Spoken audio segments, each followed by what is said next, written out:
Hello, dreamers, and welcome back to the SandNStars podcast on our first ever mini series.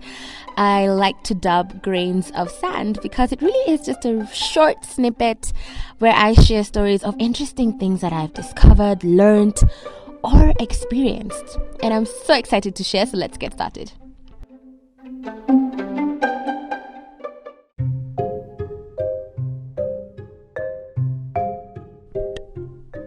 Grain of Sand 1. And I'm really excited for this to be my first ever Grain of Sand. And the story is about my 75-year-old auntie who married the love of her life 52 years after they had split apart or lost contact.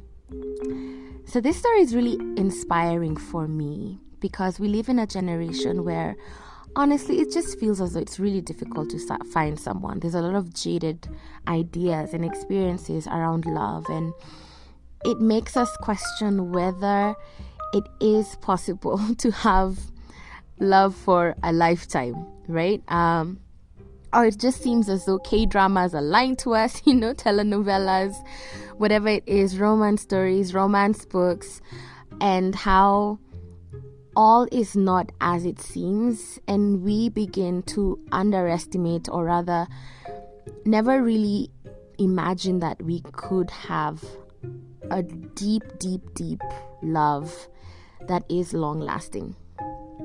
So the story for my auntie is 52 years ago.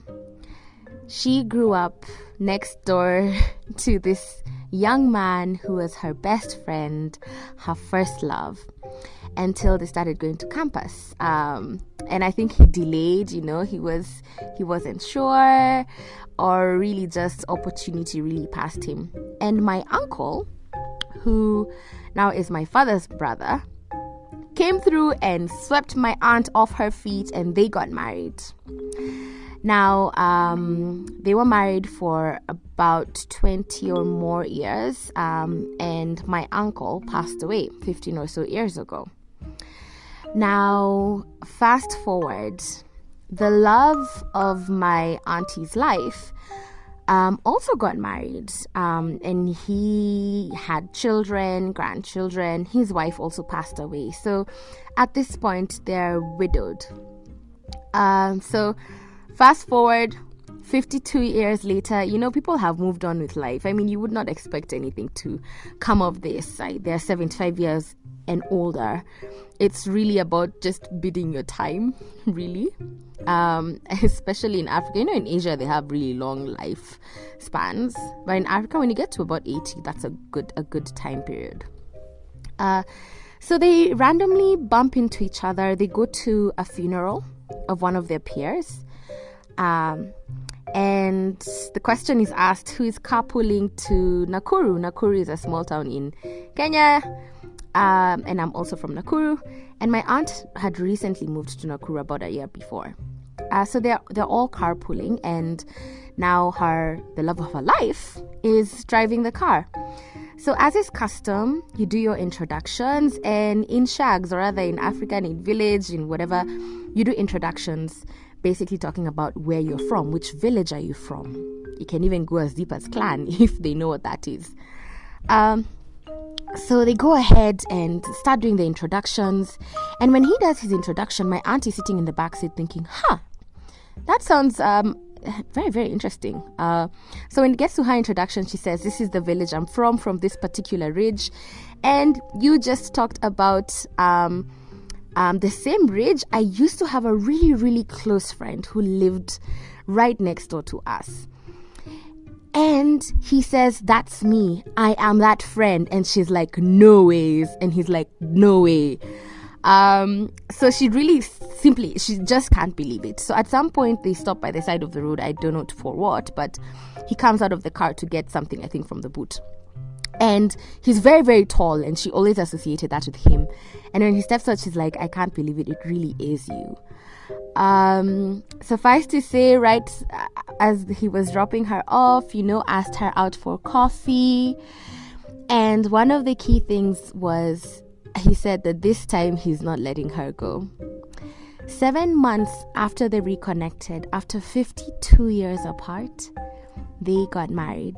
And I was at their wedding this weekend, and it was one of the most beautiful weddings, full of so much love and joy and laughter and life. Honestly, I've never experienced a wedding like this because it's so unique.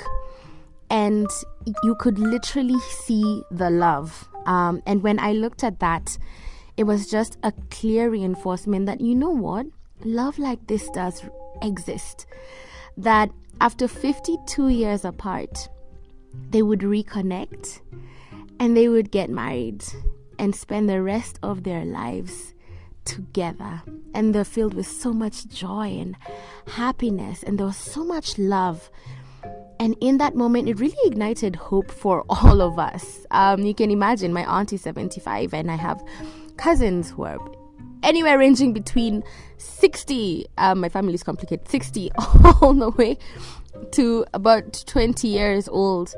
And it really was such a tangible, outrageous, out of this world representation of what true love is, and the possibilities, and just the belief that, imagine it's not over until God says it's over. It's never too late to discover, to find that love and embrace it. And that is my grain of sand for the day. And I'm really, really glad that I shared this story because it truly has inspired me. You'd think this is a script from a movie. Separated 52 years ago, reconnect at 75, engaged and married within 7 months of reconnecting. And at this point they could have said, we're old enough, we've already gotten married, let's just come and stay together.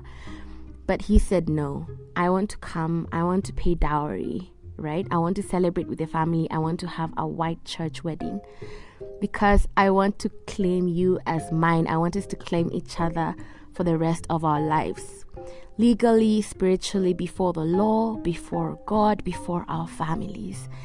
And it was just amazing and has truly, truly reignited my really, really romantic side in believing that, imagine, love like that does exist.